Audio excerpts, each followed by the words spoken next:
Bonjour et bienvenue à tous sur ma chaîne YouTube. Aujourd'hui, on reçoit Patrick Herter, donc qui est PDG fondateur d'une société technologique.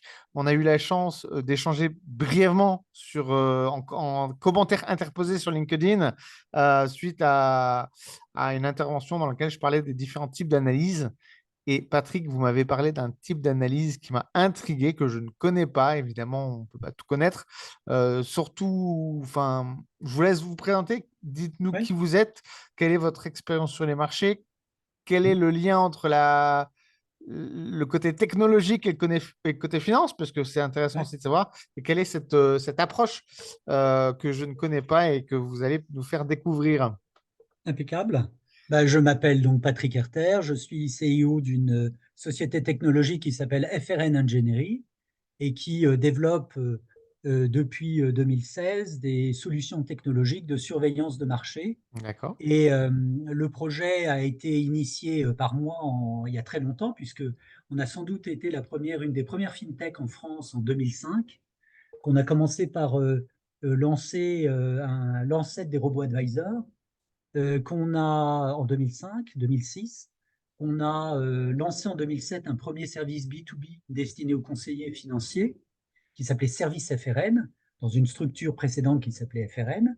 Et, euh, et donc aujourd'hui, la technologie s'étant améliorée et bien nous avons euh, continué de développer nos technologies et de faire avancer nos technologies à partir de concepts qui sont des concepts qui datent d'une vingtaine d'années. Euh, D'accord. donc qui ont pris corps de plus en plus, hein, évidemment, qui sont devenus plus étoffés, plus rapides, plus pertinents, mais, euh, mais qui, dans le concept, remontent très loin. Alors, qu'est-ce que fait FRN Engineering et quelle est cette approche?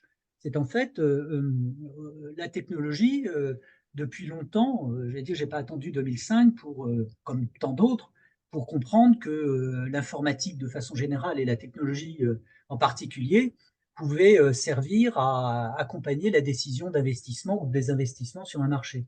Et ça m'est apparu d'autant plus évident que j'ai assez vite fait un diagnostic assez iconoclaste qui était que les marchés financiers, dans leur construction, dans leur fabrication de valeur, sont très complexes. Ils sont influencés par de multiples critères, de multiples informations, de multiples choses qui bougent, j'allais dire, dans tous les sens et qui viennent de partout et qui créent la valeur ou pas, ou qui détruisent la valeur. Et donc cette complexité-là, elle s'oppose à la réalité du résultat. Et un résultat financier, bah, c'est positif ou négatif. Une place financière, ça monte ou ça descend, ou une valeur. Donc vous voyez, il n'y a pas plus basique que ce résultat. Et donc cet écart entre la complexité de construction et la simplicité de résultat, moi, ça m'a toujours a toujours attisé ma curiosité. Et j'ai pas attendu très longtemps pour établir le lien avec la binarité de l'informatique. C'est-à-dire qu'en fait, je me suis dit, bah, quand on voit la binarité du marché financier dans son résultat, c'est pas possible que la binarité de l'informatique ne nous aide pas à prendre des décisions sur ces marchés. Donc, j'ai travaillé là-dessus. Et, donc, dans les années 2000, j'ai commencé à, à partir sur un chemin qui est un chemin très particulier, hein, puisque je ne l'ai jamais rencontré autre part, qui est un chemin qui m'a amené jusqu'à ces dernières années à parler, à mettre un mot dessus, qui s'appelle la technologie métabolique. Alors, je ne veux pas rentrer, je veux Alors pas être trop technique, hein. ça paraît être un terme très, très compliqué. Peut-être. Ben, je vais vous l'expliquer, j'espère simplement, mais pour bien comprendre, je vais faire une analogie qui est l'analogie de son mot au métabolisme. En fait, qu'est-ce que c'est un métabolisme? Ben, c'est tout corps vivant dans son environnement est un métabolisme qui réagit à cet environnement. C'est-à-dire que nous corps vivant, êtres humains, eh bien, on a un métabolisme et ce métabolisme, eh ben, il va être déstabilisé parce qu'on subit une agression, soit parce qu'on a par exemple une agression interne, un virus qui nous attaque et qui va déstabiliser notre métabolisme, qui va nous affaiblir, qui va nous mettre en risque, soit un événement externe, par exemple un moment de stress externe, qui va nous impacter dans notre métabolisme et là aussi nous déstabiliser. Et donc vous voyez le mot que j'ai utilisé, risque, c'est un mot qui est aussi un mot qu'on retrouve sur les marchés Hum, financiers. Et donc en fait, assez vite, je me suis dit que une valeur cotée, un fonds, un marché, c'était un métabolisme dans un environnement. Et donc, à partir de là, j'ai creusé en recherche-développement sur des concepts qui m'amenaient à essayer de trouver des algorithmes, c'est-à-dire des calculs me permettant de déterminer n'importe quel métabolisme de n'importe quelle valeur que je ciblerais. Par exemple, un titre vif ou un fonds, un ETF, une crypto-monnaie. Bien finalement, chacune de ces valeurs est un métabolisme dans son environnement et qui subit, pareil, qu'est-ce que c'est pour un fonds une agression interne? Bah, c'est une ligne du portefeuille du fonds qui ne va pas, qui s'effondre. Et bien ça crée une déstabilisation métabolique. Si vous avez une invasion de l'Ukraine, c'est une déstabilisation qui touche des tas de métabolismes financiers. Eh bien, il se trouve que nous avons développé au sein d'FRN Engineering une technologie qui permet à partir de données qui sont des données émises par la cible elle-même, c'est-à-dire des choses qui sont dans le domaine public, hein, qui n'ont pas besoin d'être interprétées, qui n'ont pas besoin d'être recherchées avec acharnement, qui peuvent être captées assez facilement, de pouvoir déterminer le métabolisme, c'est-à-dire les éléments de stabilité qui font la stabilité, c'est-à-dire pour une valeur, qui font sa capacité à créer de la valeur dans la maîtrise de son risque. D'accord? Et donc, si jamais vous êtes dans cette configuration, vous allez progresser en valeur et vous allez progresser en valeur dans une bonne maîtrise de votre risque. Donc, l'investisseur, lui, prendra peu de risques. Si en revanche, vous êtes dans une situation où vous êtes vous-même déstabilisé, où la valeur elle-même est en situation de déstabilisation, l'investisseur prend un risque. Et donc, nous, par nos calculs algorithmiques, nous sommes en mesure de déterminer pour n'importe quelle valeur quel est son cadre dans lequel cette valeur s'inscrit dans la maîtrise de son risque et quel est le moment précis où elle va apparaître comme déstabilisée, c'est-à-dire en risque. Et dès lors qu'on peut faire ça, ça veut dire qu'on s'ouvre une fenêtre d'analyse qui est extrêmement intéressante puisque on n'a plus besoin de faire de prédiction, c'est-à-dire qu'on ne prédit pas, on surveille. La Oh, deuxième analogie que je vais faire pour essayer vous me direz pour si mieux. c'est clair, c'est le laboratoire d'analyse. Imaginez que chacun d'entre nous, on ait une puce et que cette puce, à 17 heures tous les jours, émette des datas qui permettent à un laboratoire d'analyse de dire vous êtes en maîtrise de votre risque, vous êtes en bonne santé, au contraire, vous êtes en déstabilisation, allez consulter votre médecin. Eh bien, D'accord. ce que fait FRN Engineering, c'est exactement ça. C'est-à-dire que tous les jours, nous sommes par exemple sur les fonds, nous allons chercher la valeur liquidative et à partir de calculs complexes, hein, ce n'est pas simple de faire simple, on arrive à déterminer si ce fonds-là ou ce titre ou cette crypto-monnaie est stable en maîtrise de son risque ou instable en risque. Et D'accord.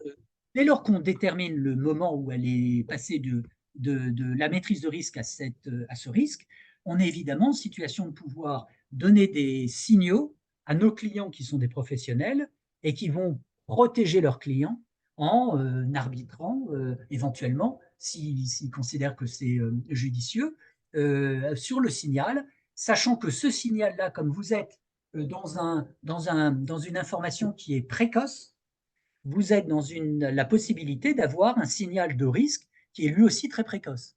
Et historiquement, depuis qu'on fait ça, c'est-à-dire depuis une vingtaine d'années, sur les fonds en particulier, on surveille des milliers de fonds, environ 12 000 en Europe, eh bien, on a historiquement détecté avec précocité la crise des subprimes en juin 2007, Ah, la crise financière dès l'été 2007 et pas au moment de Lehman Brothers, 2011, 2015, 2018, 2000, etc. Elles ont toutes été détectées avec précocité. d'accord. Pourquoi? Parce qu'en fait, on n'a pas besoin de prédire, on ne fait pas d'aléas, on ne calcule pas des probabilités, on ne fait pas quelque chose qui finalement est assez instable. Notre algorithme n'est pas instable, puisqu'il ne fait pas un calcul de probabilité. Et deuxièmement, nous ne faisons pas non plus d'analyse. Nous ne cherchons pas à comprendre pourquoi, nous détectons. C'est ça, Et c'est-à-dire donc, ça qu'on fait gagner on- énormément de temps. Donc, en fait, en gros, ça donne un résultat binaire. C'est ce que vous cherchiez, en fait. Oui, C'est ouais, ce que si j'ai bien compris, hein, vous avez compris de toute façon, le marché, il monte ou il baisse. Donc, le résultat final est binaire. Vous cherchiez un résultat binaire avec votre algorithme. Donc, en fait, vous ne cherchez pas à savoir ce qui ne va pas. Vous cherchez à savoir que ça ne va pas. exactement. D'accord. Exactement. Exactement. C'est exactement parce que le fait de savoir ce qui ne va pas, ça demande énormément de temps et ensuite ça apporte de la subjectivité.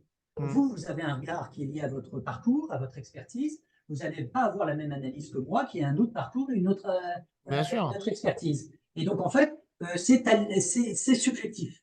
Et donc, Hmm. l'interprétation est subjective.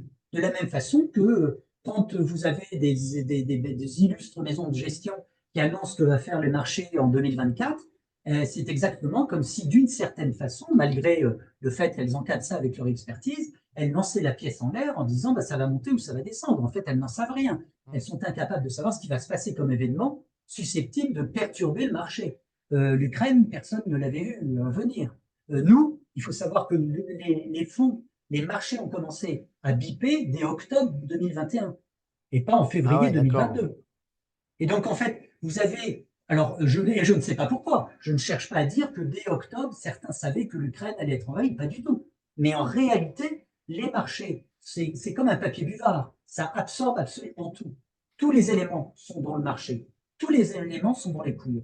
Et Hmm. donc, vous avez toute une série de choses qui sont non perceptibles et que la technologie, par sa capacité à pouvoir traiter beaucoup d'informations en très peu de temps, a la capacité, elle, de filtrer les éléments. C'est-à-dire qu'à partir de ce moment-là, on est en capacité de pouvoir dire, ben, il y a des choses que nous, on entend qu'un analyste n'entendra pas, Ah, qu'un probabiliste n'entendra pas, ne verra pas, parce que son hmm. calcul n'intégrera pas le critère, etc., etc. Pareil, la gestion quantitative, elle est subjective, et donc elle est instable. Donc quand vous êtes sur ce type de matériaux ou de techniques, vous avez, j'allais dire, un temps d'avance. Et donc, vous avez la possibilité, d'autant plus si vous ne faites pas du trading. Nous, on ne travaille pas avec des traders, on travaille Hmm. avec des conseillers, c'est-à-dire que nos informations sont des informations qui travaillent sur les grandes tendances. C'est-à-dire qu'on ne va D'accord. pas Oui, dire, non, vous n'êtes pas là sur euh, bien sûr. Mais ça permet quand même, même pour un investisseur long terme, de se dire attention, là, il y a un problème. Je me bien mets en sûr, stand-by et je me retire du marché. bien sûr. Ben, je vous donne l'exemple de la Chine aujourd'hui. La Chine, ça fait à peu près 1000 jours que nos systèmes sont négatifs sur tous les fonds chinois. D'accord. 1000 jours. Ça fait environ entre 50 et 60% de baisse évitée. Eh bien, vous Ouais. avez combien de gérants qui sont encore sur la Chine, qui désespèrent, mais qui chaque jour se dit je me rapproche du moment où ça va rebondir, mais sans jamais le voir arriver. Alors, il finira par arriver. Hmm. Mais nous, quand il arrivera, on bipera dans l'autre sens. Bah ouais, non, c'est Et donc, sûr. pendant ce temps-là, le client qui est protégé par un CGP, par exemple, équipé de notre système, eh bien, lui, il a évité la Chine. Et s'il a évité la Chine, le jour où elle rebondira, et elle aura un potentiel évidemment très important, il sera là pour en profiter. Mais il n'a aucune raison j'allais dire, de profiter de la baisse. De se prendre toute la descente. Non, bien sûr, bien sûr. Voilà, c'est un des exemples. Il y en a beaucoup Et, comme ça. et votre système sur la Chine, bon, pour reprendre l'exemple de la Chine, Oui, donc là aujourd'hui il dit que ça va pas. Malade. Moi j'aime bien l'exemple de malade, pas oui, malade. oui, oui, C'est mais c'est très ça. parlant. C'est la Chine est Oui, malade, donc oui, effectivement on évite la oui, baisse. Est-ce que votre algorithme sera capable de dire maintenant la Chine redevient en bonne santé, c'est bon, on peut y oui, aller? oui, oui. Oui, c'est le principe. C'est le Ouais, donc principe. Alors, c'est vraiment une grosse, alors, grosse. Alors effectivement, pour un trader au jour le jour, ça va peut-être pas être pertinent, mais pour quelqu'un non. qui fait du suivi de tendance, de l'investissement et qui fait de la réallocation de portefeuille et qui a envie d'optimiser ses investissements, effectivement, bon bah Alors, là, c'est là où un. on intéresse les traders, c'est qu'en fait, notre technologie qui est incroyable, enfin, qui est effectivement incroyablement efficace, en particulier sur les fonds, puisqu'on a une efficacité de 70 à 80%. C'est-à-dire, vous prenez 12 000 fonds, 70 à 80%, notre surveillance optimise la performance du fonds. Hmm. Donc, dans toutes les classes d'actifs, dans toutes les catégories, enfin, si je prends en compte toutes les catégories ou les classes d'actifs. Donc, c'est une efficacité qui est extrêmement puissante. Et donc, on s'est dit, on va l'éprouver au pire marché qui soit, c'est-à-dire la crypto-monnaie.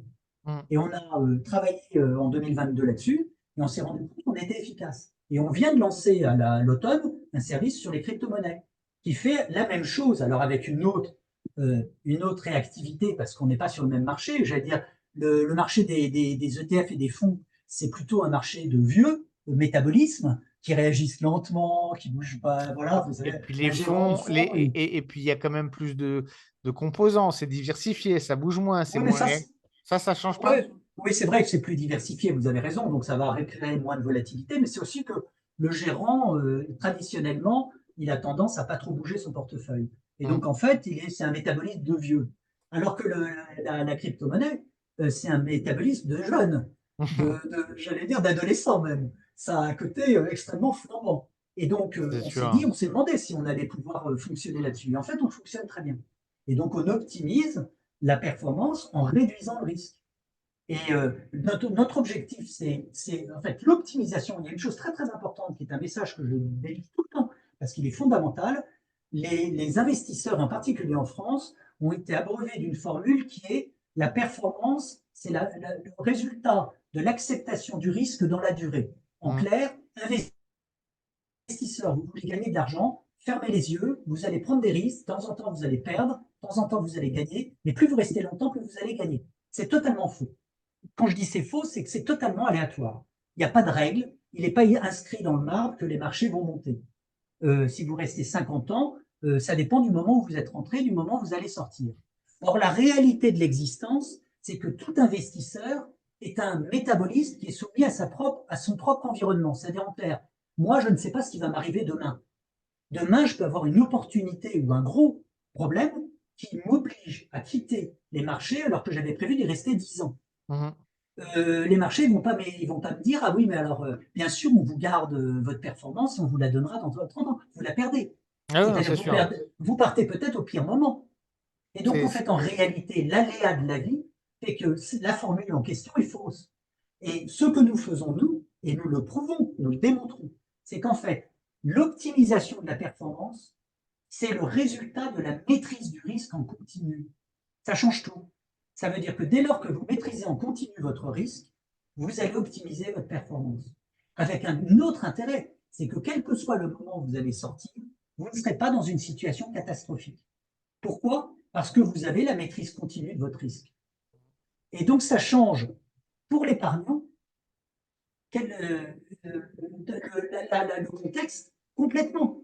Puisqu'en fait, il n'est plus à faire un pari sur l'avenir en se disant j'espère que dans 15 ans, comme prévu, je serai toujours sur les marchés, que les marchés seront à ce moment-là au plus haut, qui me le prouve, et que moi, je serai en bonne santé, que mes enfants ou que qui que ce soit dans ma famille n'aura pas besoin d'argent. Et Mm. que je ne serai pas, entre-temps, obligé de partir à un moment où justement ce sera moins favorable. Mm. Et la réalité de l'aide. Et donc, en fait, la promesse de beaucoup de gérants, de beaucoup de financiers est une promesse qui est en fait une promesse de Gascon. C'est faux et c'est dangereux. Et je démontre que par d'autres approches, qui sont des approches alors dérangeantes, parce que ça veut dire que quand vous êtes un investisseur sur un fonds, vous êtes susceptible de le quitter. Ça Bah veut oui, dire que oui, ça ne non, plaît c'est pas aux sûr. gérants, ça ne plaît pas aux sociétés de gestion de savoir qu'elles peuvent être quittées parce qu'elles font pas, parce qu'elles prennent trop de risques, parce que leur fonds est en risque, Mm. parce que leur fonds est en Chine, par exemple. Mais la réalité, c'est que le client final, l'épargnant, n'a pas à payer la prise de risque prise par un fonds, par un gérant. Mm. Non, c'est sûr, c'est Lui, sûr. c'est pas sa vocation. Sa vocation, c'est d'optimiser son patrimoine financier. C'est pas d'assurer les frais de gestion pour 15 ans d'une société de gestion. Ah oui, non, ça c'est sûr, c'est sûr. Et donc, Mais ce alors, conflit d'intérêts-là, il est à lever. Mais alors du coup, pour revenir concrètement, donc votre algorithme, et vous le mettez à disposition des CGP et des professionnels, mais Oui. demain, quelqu'un qui voudrait l'utiliser, un investisseur qui nous écoute dans l'audience, Ouais. il peut l'utiliser quand même ou c'est Alors, vraiment réservé? il peut pas l'utiliser à ce jour. Il pourra l'utiliser. Alors, comme on travaille aussi sur des perspectives B2B2C, il finira peut-être par le trouver.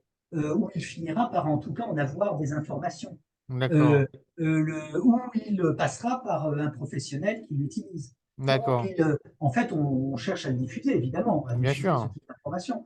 Maintenant, on fait très très attention pour pas qu'un investisseur qui soit pas je vais dire, expérimenté, ne soit pas en capacité de pouvoir agir, se retrouve avec un système qui est simple en utilisation, qui est simple à comprendre, puisque, comme vous l'avez dit, il est Ouais, binaire. Donc, c'est extrêmement accessible, mais effectivement, qu'il en fasse des choses qui qui sont soient à pas, contresens. qui sont pas, Vous ouais, tout voyez? à fait, tout à fait. Donc, Non, j'ai plutôt voilà, donc en fait, c'est quand même un outil qui est réservé aux professionnels.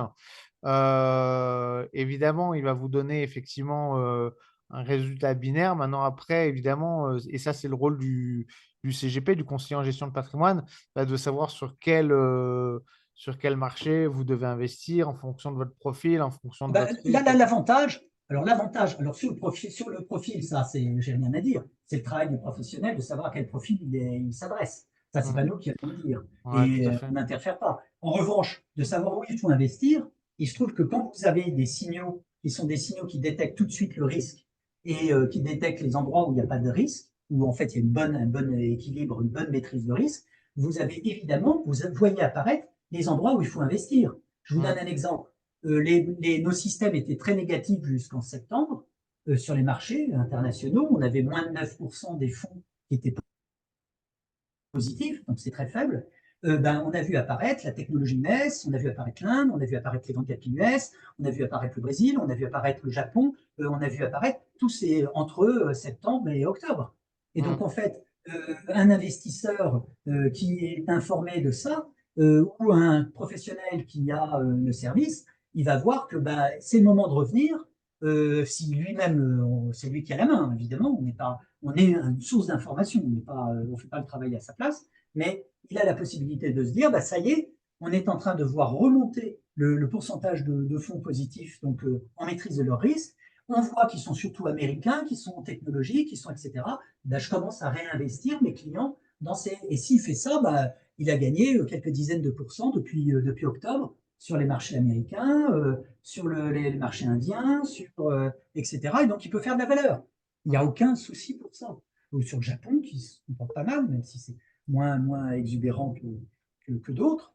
Donc vous voyez se dessiner, et d'ailleurs on met à disposition un tableau de synthèse avec 170 catégories qui montre l'état des marchés, toutes classes d'actifs confondues.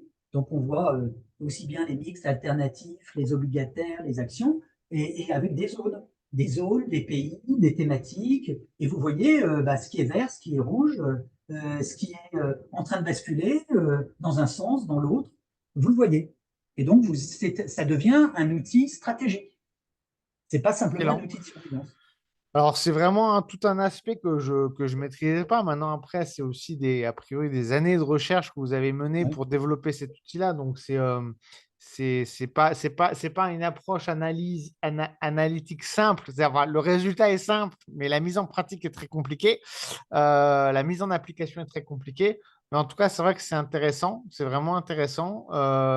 Ce qui est juste dommage, ça serait bien peut-être. Alors, moi, je partagerai peut-être votre site. Vous avez un site web, hein, je le partagerai en commentaire en description de la vidéo. Ce qui serait formidable, ça serait peut-être d'avoir, je ne sais pas, un agenda des professionnels sur votre site, un agenda des professionnels qui travaillent avec votre système, que les gens puissent quelque part se dire, bon, voilà, au moins, si je contacte ce professionnel-là, quelque part, c'est un avantage. Il a ce système entre les mains. Pour moi, c'est une valeur ajoutée en tant qu'investisseur. Si je fais confiance à ce CGP, je sais que bon, c'est pas avec l'astrologie qui prend ses décisions, c'est avec l'outil de. Oui, alors c'est vrai, en même temps, je ne peux pas mettre en avant obligatoirement ça dans un développement commercial. Ouais, je Vous comprends. voyez, je pense on est plus un outil de travail. Et Mhm. donc, si le client vient par notre outil, je trouve ça un peu, parce que rien n'empêche un professionnel équipé de notre outil qui serait un très mauvais conseiller en Ah, gestion très de mauvais conseiller, patrimoine. non, c'est sûr. C'est Donc, sûr. je vais dire, nous, on est humble, on sait ce qu'on sait faire, mais le reste, on n'y touche pas. Vous voyez? Alors, Alors, si vous êtes CGP ou même SIF, SIF Non. aussi, ça s'adapte hein, pour les conseillers en gestion du. Oui, bien sûr. Voilà. Si vous êtes SIF ou CGP et que vous écoutez notre. Hop, attendez, voilà, hop, je ferme un thread. J'étais en train de suivre J'étais en train de suivre en même temps un thread que. Voilà, hop, voilà, là. Alors, ce qu'il Euh, faut savoir, c'est qu'en cet été, on va sortir le service sur les titres vifs. Ah ouais, ça va être intéressant. Ah, bah, ça Ouais, fera ouais, peut-être l'objet d'une nouvelle interview. En tout ouais, cas, si ouais. vous êtes CGP ou CIF, bon, dans mon audience, je pense que j'ai plus des particuliers que des CIF ou des CGP, mais Bah, on ne si sait vos jamais. particuliers, vous savez, vos particuliers sont peut-être conseillés par des CGP et des CIF. C'est possible. À ce Ah moment-là, oui, voilà, vous avez. Si j'ai un conseil, William, si tu m'écoutes, William, je pense que cet outil va t'intéresser. William, je pense que cet outil va t'intéresser. Donc, du coup, voilà, super intéressant, une approche quand même super innovante. ah oui, Un grand merci d'avoir pris le temps d'être venu nous expliquer avec tout ça. plaisir. Et puis, on se retrouve peut-être prochainement pour une interview Une si autre vous avez. fois. Merci à euh, vous de m'avoir accueilli. avec plaisir, à bientôt. À bientôt. Bye.